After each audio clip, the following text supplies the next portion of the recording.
ਸਤਿ ਸ਼੍ਰੀ ਅਕਾਲ। PNCN ਦੇਖ ਰਹੇ ਸਾਰੇ ਹੀ ਦਰਸ਼ਕਾਂ ਦਾ ਖਬਰਾਂ ਦੇ ਇਸ ਬੁਲੇਟਿਨ ਵਿੱਚ ਸਵਾਗਤ ਹੈ। ਬੁਲੇਟਿਨ ਦੀ ਸ਼ੁਰੂਆਤ ਹੈਡਲਾਈਨਸ ਦੇ ਨਾਲ ਕਰਾਂਗੇ। ਕੈਨੇਡਾ ਦੇ ਇਮੀਗ੍ਰੇਸ਼ਨ ਵਿਭਾਗ ਨੇ ਪ੍ਰਵਾਸੀਆਂ ਨੂੰ ਪੱਕੇ ਕੀਤੇ ਜਾਣ ਦੇ ਬਾਰੇ ਤਾਜ਼ਾ ਅੰਕੜੇ ਕੀਤੇ ਸਾਂਝੇ, ਜਿਸ ਦੇ ਬਾਰੇ ਦੱਸਾਂਗੇ ਤੇ ਨਾਲ ਹੀ ਆਇਆ ਸਾਹਮਣੇ ਕਿ ਇਸ ਸਾਲ ਦੇ ਟੀਚੇ ਨੂੰ ਪੂਰਾ ਕਰਨਾ ਕਿੰਨੀ ਵੱਡੀ ਚੁਣੌਤੀ। ਪ੍ਰਧਾਨ ਮੰਤਰੀ ਜਸਟਿਨ ਟਰੂਡੋ ਨੇ 7 ਦੇਸ਼ਾਂ ਦੇ ਸੰਗਠਨ ਦੇ ਵੱਲੋਂ ਕਰਵਾਏ ਜਾ ਰਹੇ ਇੰਗਲੈਂਡ ਵਿੱਚ ਸੰਮੇਲਨ ਦੇ ਪਹਿਲੇ ਦਿਨ ਦੇ ਬਾਰੇ ਦਿੱਤੀ ਜਾਣਕਾਰੀ। ਦੱਸਾਂਗੇ ਉਹਨਾਂ ਨੇ ਕੀ ਕੁਝ ਕਿਹਾ। ਕੈਨੇਡਾ ਵੱਲੋਂ ਦੁਨੀਆ ਭਰ ਦੇ ਵਿੱਚ ਕੋਵਿਡ-19 ਮਹਾਮਾਰੀ ਖਿਲਾਫ ਆਪਣੇ ਵੱਲੋਂ ਕੀ ਦਿੱਤਾ ਜਾਵੇਗਾ ਸਹਿਯੋਗ, ਇਸ ਦੇ ਬਾਰੇ ਸਾਹਮਣੇ ਆਈ ਤਾਜ਼ਾ ਜਾਣਕਾਰੀ ਦੇ ਬਾਰੇ ਤੁਹਾਨੂੰ ਵੀ ਦੱਸਾਂਗੇ। ਕੋਵਿਡ-19 ਹਦਾਇਤਾਂ ਦੇ ਖਿਲਾਫ ਪ੍ਰਦਰਸ਼ਨ ਕਰ ਰਹੇ ਪੀਪਲਜ਼ ਪਾਰਟੀ ਆਫ ਕੈਨੇਡਾ ਦੇ ਪ੍ਰਧਾਨ ਮੈਗਜ਼ੀਮੇ ਬਰਨੀਅਰ ਨੂੰ ਕੀਤਾ ਗਿਆ ਗ੍ਰਿਫਤਾਰ। ਵੈਨਕੂਵਰ ਪੁਲਿਸ ਦੇ ਵਿੱਚ ਕੰਮ ਕਰਨ ਵਾਲੇ ਅਮਰਿੰਦਰ ਸਿੰਘ ਗਿੱਲ ਨਾਮਕ ਪੁਲਿਸ ਅਧਿਕਾਰੀ ਤੇ ਮਾਮਲਾ ਦਰਜ। ਦੱਸਾਂਗੇ ਕੀ ਹੈ ਕਾਰਨ। ਕੈਨੇਡਾ ਦੇ ਸਿਹਤ ਵਿਭਾਗ ਨੇ ਦੇਸ਼ ਭਰ ਦੇ ਵਿੱਚ ਟੀਕਿਆਂ ਸੰਬੰਧੀ ਜੋ ਤਾਜ਼ਾ ਦਿੱਤੀ ਹੈ ਜਾਣਕਾਰੀ, ਉਸ ਦੇ ਬਾਰੇ ਤੁਹਾਨੂੰ ਵੀ ਦੱਸਾਂਗੇ।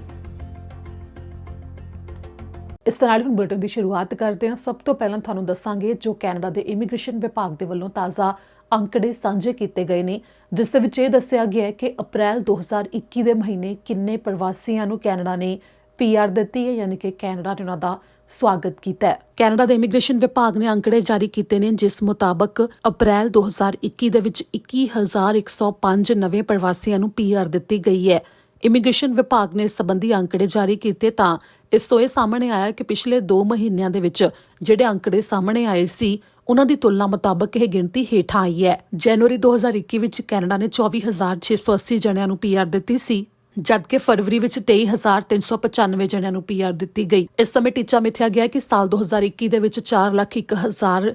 ਦੇ ਕਰੀਬ ਵਿਅਕਤੀਆਂ ਨੂੰ PR ਦਿੱਤੀ ਜਾਣੀ ਹੈ, ਪਰ ਇਸ ਸਮੇਂ ਜੋ ਇਹ ਅੰਕੜੇ ਚੱਲ ਰਹੇ ਨੇ, ਔਸਤਨ ਜੇਕਰ ਦੇਖਿਆ ਜਾਵੇ ਤਾਂ ਉਸ ਟੀਚੇ ਤੱਕ ਪਹੁੰਚਣਾ ਕਾਫੀ ਵੱਡੀ ਚੁਣੌਤੀ ਮੰਨਿਆ ਜਾ ਰਿਹਾ ਹੈ। ਇਸ ਤੋਂ ਪਹਿਲਾਂ ਸਾਲ 2020 ਦੇ ਵਿੱਚ ਕੈਨੇਡਾ ਨੇ ਮਿਥਿਆ ਸੀ ਕਿ ਉਸ ਸਾਲ 3,41,000 ਜਣਿਆਂ ਨੂੰ PR ਦਿੱਤੀ ਜਾਣੀ ਹੈ, ਪਰ ਉਸ ਸਮੇਂ ਸਿਰਫ 1,84,000 ਜਣੇ ਹੀ ਪੱਕੇ ਕੀਤੇ ਗਏ ਸਨ, ਜਿਸ ਦੇ ਪਿੱਛੇ ਕਾਰਨ ਮੰਨਿਆ ਗਿਆ ਸਾਲ 2020 ਦੇ ਵਿੱਚ ਕੋਵਿਡ-19 ਦੇ ਕਰਕੇ ਜੋ ਹਾਲਾਤ ਬਣੇ। ਹੁਣ ਦੇਖਣਾ ਹੀ ਹੋਵੇਗਾ ਕਿ ਇਸ ਸਾਲ ਮਿੱਥੇ ਗਏ ਟੀਚੇ ਨੂੰ ਪੂਰਾ ਕਰਨ ਦੇ ਵਾਸਤੇ ਕੈਨੇਡਾ ਦੇ ਇਮੀਗ੍ਰੇਸ਼ਨ ਵਿਭਾਗ ਦੇ ਵੱਲੋਂ ਕਿਹੜੇ ਕਦਮ ਚੁੱਕੇ ਜਾਂਦੇ ਨੇ।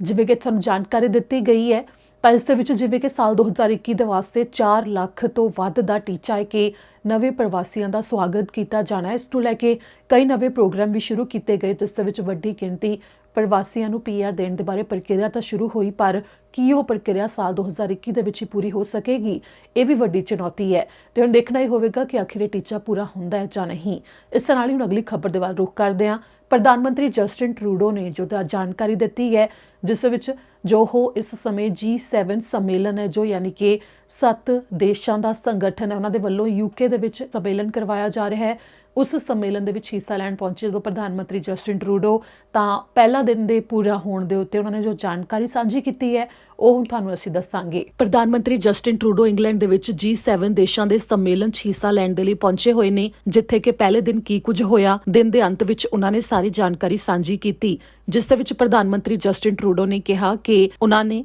ਵੱਖੋ ਵੱਖਰੇ ਆਗੂਆਂ ਦੇ ਨਾਲ ਬੈਠਕਾਂ ਕੀਤੀਆਂ ਨੇ, ਜਿਸ ਦੇ ਵਿੱਚ ਜੋ ਮੁੱਖ ਤੌਰ ਦੇ ਉੱਤੇ ਮੁੱਦੇ ਨੇ ਉਹਨਾਂ ਦੇ ਉੱਤੇ ਚਰਚਾ ਕੀਤੀ ਗਈ, ਜਿਸ ਦੇ ਵਿੱਚ ਖਾਸ ਤੌਰ ਦੇ ਉੱਤੇ ਕਿ ਮਹਾਮਾਰੀ ਨੂੰ ਕਿਸ ਤਰ੍ਹਾਂ ਖਤਮ ਕੀਤਾ ਜਾਣਾ ਹੈ, ਟੀਕਿਆਂ ਨੂੰ ਦੁਨੀਆ ਭਰ ਦੇ ਵਿੱਚ ਕਿਸ ਤਰ੍ਹਾਂ ਅੱਗੇ ਤੋਂ ਅੱਗੇ ਪਹੁੰਚਾਇਆ ਜਾਣਾ ਹੈ, ਤੇ ਨਾਲ ਹੀ ਨਵੇਂ ਮੌਕੇ ਤੇ ਨਵੀਆਂ ਨੌਕਰੀਆਂ ਨੂੰ ਕਿਵੇਂ ਲਿਆਂਦਾ ਜਾਣਾ ਹੈ, ਤੇ ਇਸ ਦੇ ਨਾਲ ਹੀ ਇਹ ਵੀ ਸਥਾਈ ਬਣਾਇਆ ਜਾਵੇ ਕਿ ਕੋਈ ਵੀ ਪਿੱਛੇ ਨਾ ਰਹਿ ਜਾਵੇ ਇਸ ਤੋਂ ਉੱਭਰਨ ਦੇ ਵਾਸਤੇ। ਇਸ ਦੇ ਵਾਸਤੇ ਕੀ ਕੁਝ ਹੋਰ ਕੀਤਾ ਜਾ ਸਕਦਾ, ਇਸ ਦੇ ਉੱਤੇ ਬੈਠਕਾਂ 'ਚ ਚਰਚਾ ਕੀਤੀ ਗਈ। ਪ੍ਰਧਾਨ ਮੰਤਰੀ ਜਸਟਿਨ ਟਰੂਡੋ ਨੇ ਕਿਹਾ ਕਿ ਹਜੇ ਵੀ ਬਹੁਤ ਸਾਰੀਆਂ ਬੈਠਕਾਂ ਹੋਣੀਆਂ ਬਾਕੀ ਨੇ, ਜੋ ਕਿ ਵੀਕਐਂਡ ਦੇ ਉੱਤੇ ਹੋਣਗੀਆਂ, ਜਿਸ ਦੇ ਵਿੱਚ ਉਹਨਾਂ ਨੇ ਕਿਹਾ ਕਿ ਜੋ ਵੱਖ ਵੱਖਰੀਆਂ ਚੁਣੌਤੀਆਂ ਆ ਰਹੀਆਂ ਨੇ ਉਹਨਾਂ ਦੇ ਨਾਲ ਨਜਿੱਠਣ ਦੇ ਵਾਸਤੇ ਉਹ ਲਗਾਤਾਰ ਕੰਮ ਕਰਦੇ ਰਹਿਣਗੇ, ਤੇ ਦੁਨੀਆ ਭਰ ਦੇ ਵਿੱਚ ਕਿਸ ਤਰ੍ਹਾਂ ਇਸ ਸੰਬੰਧੀ ਕੰਮ ਕੀਤਾ ਜਾ ਸਕਦਾ ਉਸ ਦੇ ਉੱਤੇ ਚਰਚਾ ਕੀਤੀ ਜਾ ਰਹੀ ਹੈ ਤੇ ਇਸ ਦੇ ਉੱਤੇ ਕੰਮ ਕੀਤਾ ਜਾ ਰਿਹਾ ਹੈ। ਤੁਹਾਨੂੰ ਦੱਸ ਦਈਏ ਕਿ G7 ਯਾਨੀ ਕਿ G7 ਦੇਸ਼ ਨੇ। G ਦਾ ਇੱਥੇ ਮਤਲਬ ਹੈ ਕਿ ਗਰੁੱਪ ਯਾਨੀ ਕਿ ਸੰਗਠਨ, 7 ਯਾਨੀ ਕਿ 7 ਦੇਸ਼ਾਂ ਦਾ ਸੰਗਠਨ ਹੈ, ਜਿਸ ਦੇ ਵਿੱਚ ਕੈਨੇਡਾ, ਫਰਾਂਸ,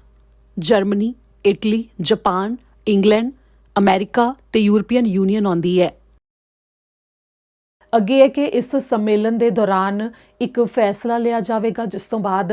ਜੋ UK ਦੇ ਵਿੱਚ ਹਾਈ ਕਮਿਸ਼ਨਰ ਨੇ ਰਾਲਫ ਗੁਡੇਲ, ਉਹਨਾਂ ਨੇ ਜਾਣਕਾਰੀ ਦਿੱਤੀ ਹੈ ਕਿ ਇਸ ਸੰਮੇਲਨ ਦੇ ਅੰਤ ਤੱਕ ਐਲਾਨ ਕੀਤਾ ਜਾ ਸਕਦਾ ਹੈ ਕਿ ਕੈਨੇਡਾ ਦੇ ਵੱਲੋਂ ਦੁਨੀਆ ਭਰ ਦੇ ਵਿੱਚ ਟੀਕਿਆਂ ਦੀਆਂ 100 ਮਿਲੀਅਨ ਤੱਕ ਡੋਜ਼ਸ ਨੇ, ਜੋ ਕੋਵਿਡ-19 ਦੇ ਟੀਕੇ ਨੇ, ਉਹ ਦਾਨ ਕੀਤੀਆਂ ਜਾਣਗੀਆਂ। ਦਰਅਸਲ ਕੈਨੇਡਾ ਦੇ ਵੱਲੋਂ ਇਹ ਯੋਗਦਾਨ ਪਾਇਆ ਜਾਵੇਗਾ। ਕੋਵਿਡ-19 ਮਹਾਮਾਰੀ ਦੇ ਨਾਲ ਲੜਨ ਦੇ ਵਾਸਤੇ ਦੁਨੀਆ ਭਰ ਦੇ ਵਿੱਚ ਵੱਖੋ-ਵੱਖਰੇ ਦੇਸ਼ ਇਸ ਸਮੇਂ ਕਦਮ ਚੁੱਕਣ ਜਾ ਰਹੇ ਨੇ ਤੇ ਚੁੱਕ ਰਹੇ ਨੇ ਤੇ ਇਸ ਨੂੰ ਲੈ ਕੇ ਜੋ ਇਹ ਸੰਮੇਲਨ ਵੀ ਹੋ ਰਿਹਾ ਹੈ ਉਸ ਦੇ ਵਿੱਚ ਇਸ ਦੇ ਉੱਤੇ ਮੁੱਖ ਤੌਰ ਦੇ ਉੱਤੇ ਚਰਚਾ ਹੋ ਰਹੀ ਹੈ ਕਿ ਕੋਵਿਡ-19 ਦੀ ਮਹਾਮਾਰੀ ਨਾਲ ਸਿਰਫ ਉਹਨਾਂ ਦੇ ਆਪੋ ਆਪਣੇ ਦੇਸ਼ਾਂ ਦੇ ਵਿੱਚ ਹੀ ਨਹੀਂ ਸਗੋਂ ਦੁਨੀਆ ਭਰ ਦੇ ਵਿੱਚ ਕਿਸ ਤਰ੍ਹਾਂ ਲੜਿਆ ਜਾਵੇ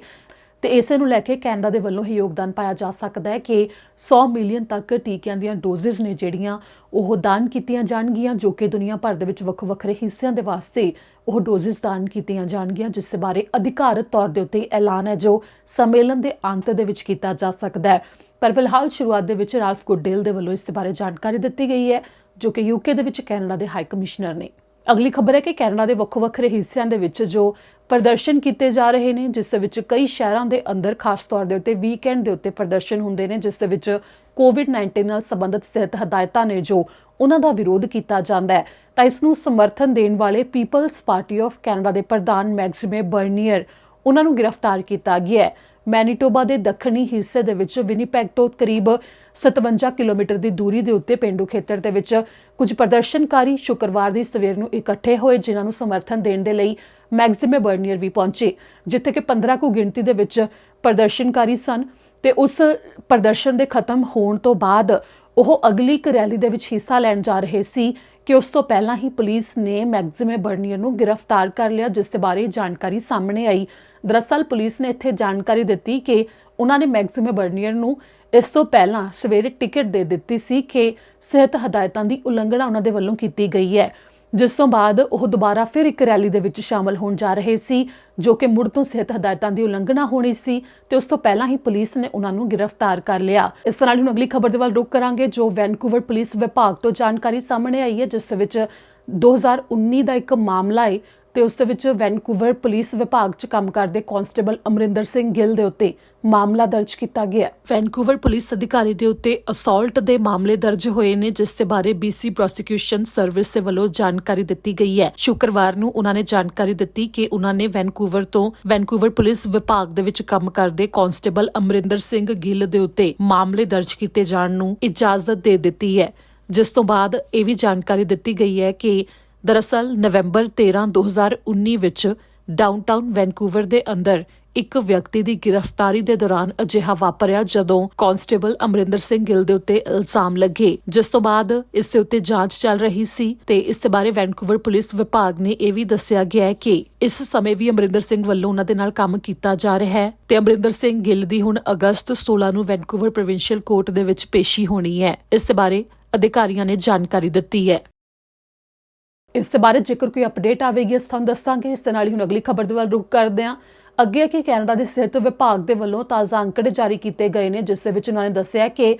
ਅੱਜ ਦੇ ਦਿਨ ਤੱਕ ਕੈਨੇਡਾ ਭਰ ਵਿੱਚ 28 ਮਿਲੀਅਨ ਡੋਜ਼ਸ ਨੇ ਟੀਕਿਆਂ ਦੀਆਂ ਲੱਗ ਚੁੱਕੀਆਂ ਨੇ ਜਿਸ ਬਾਰੇ ਸਿਹਤ ਵਿਭਾਗ ਨੇ ਅੰਕੜੇ ਸਾਂਝੇ ਕੀਤੇ ਨੇ ਤੇ ਨਾਲ ਹੀ ਕਿਹਾ ਗਿਆ ਕਿ ਇਸ ਮੌਕੇ ਜੋ ਕੈਨੇਡਾ ਭਰ ਵਿੱਚ ਕੈਨੇਡਾ ਵਾਸੀਆਂ ਦੇ ਕੋਵਿਡ-19 ਦੇ ਟੀਕੇ ਲੱਗ ਰਹੇ ਨੇ ਉਸ ਦੇ ਵਿੱਚ ਜ਼ਿਆਦਾ ਤੋਂ ਜ਼ਿਆਦਾ ਗਿਣਤੀ ਦੇ ਵਿੱਚ ਲੋਕਾਂ ਨੂੰ ਟੀਕੇ ਲਗਵਾਉਣ ਦੇ ਲਈ ਉਤਸ਼ਾਹਿਤ ਵੀ ਕੀਤਾ ਜਾ ਰਿਹਾ ਹੈ। ਤਾਂ ਇਸ ਮੌਕੇ ਵੱਖੋ-ਵੱਖਰੇ ਸੂਬਿਆਂ ਤੋਂ ਸੂਬਾ ਸਰਕਾਰਾਂ ਦੇ ਵੱਲੋਂ ਵੀ ਕੁਝ ਅਜਿਹਾ ਕੀਤਾ ਜਾ ਰਿਹਾ ਹੈ ਜਿਸ ਦੇ ਵਿੱਚ ਜਿਵੇਂ ਕਿ ਮੈਨੀਟੋਬਾ ਦੇ ਵਿੱਚ ਤਾਂ ਲੋਟਰੀ ਸਿਸਟਮ ਹੀ ਸ਼ੁਰੂ ਕਰ ਦਿੱਤਾ ਗਿਆ ਟੀਕੇ ਲਗਵਾਉਣ ਵਾਲਿਆਂ ਦੇ ਵਾਸਤੇ ਤੇ ਇਸੇ ਨੂੰ ਲੈ ਕੇ ਸਾਰਿਆਂ ਨੂੰ ਉਤਸ਼ਾਹਿਤ ਕੀਤਾ ਜਾ ਰਿਹਾ ਹੈ ਕਿ ਜਿੰਨੀ ਛੇਤੀ ਹੋ ਸਕਦਾ ਹੈ ਕੋਵਿਡ-19 ਦੇ ਟੀਕੇ ਲਗਵਾ ਲਏ ਜਾਣ ਤੇ ਇਸ ਦੇ ਨਾਲ ਹੀ ਇਹ ਵੀ ਹੈ ਕਿ ਜਿੰਨੀ ਜ਼ਿਆਦਾ ਫੀਸਦ ਤੱਕ ਲੋਕ ਕੋਵਿਡ-19 ਦੇ ਟੀਕੇ ਲਗਵਾ ਲੈਣਗੇ ਤਾਂ ਉਸ ਟੀਚੇ ਨੂੰ ਪੂਰਾ ਕੀਤੇ ਜਾਣ ਤੋਂ ਬਾਅਦ ਹਦਾਇਤਾਂ ਦੇ ਵਿੱਚ ਢਿੱਲ ਵੀ ਦਿੱਤੀ ਜਾਣੀ ਲਗਾਤਾਰ ਸ਼ੁਰੂ ਹੋਵੇਗੀ ਜੋ ਕਿ ਇਸ ਸਮੇਂ ਵੱਖੋ-ਵੱਖਰੇ ਪੜਾਅ ਦੇ ਤਹਿਤ ਚੱਲ ਵੀ ਰਿਹਾ ਹੈ। ਵੱਖੋ-ਵੱਖਰੇ ਸੂਬੇ ਆਪੋ ਆਪਣੇ ਪੱਧਰ ਦੇ ਉੱਤੇ ਹਦਾਇਤਾਂ ਦੇ ਵਿੱਚ ਢਿੱਲ ਦੇ ਰਹੇ ਨੇ ਜੋ ਕਿ ਉੱਥੋਂ ਦੇ ਕੋਵਿਡ-19 ਨਾਲ ਸੰਬੰਧਿਤ ਹਾਲਾਤ ਦੇ ਉੱਤੇ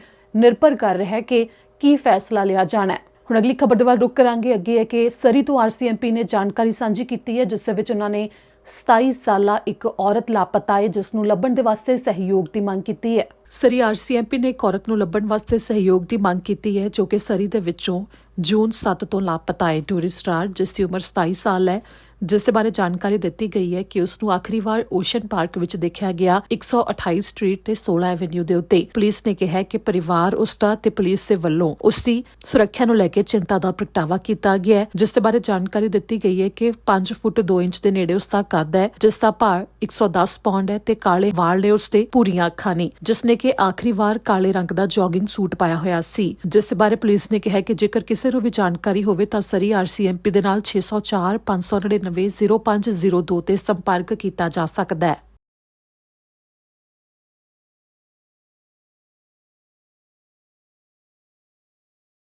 ਇਸ ਨਾਲ ਹੀ ਅੱਜ ਦੇ ਬੁਲੇਟਿਨ ਵਿੱਚ ਇੰਨਾ ਹੀ। ਮੈਨੂੰ ਦਿਓ ਇਜਾਜ਼ਤ। ਸਤਿ ਸ਼੍ਰੀ ਅਕਾਲ।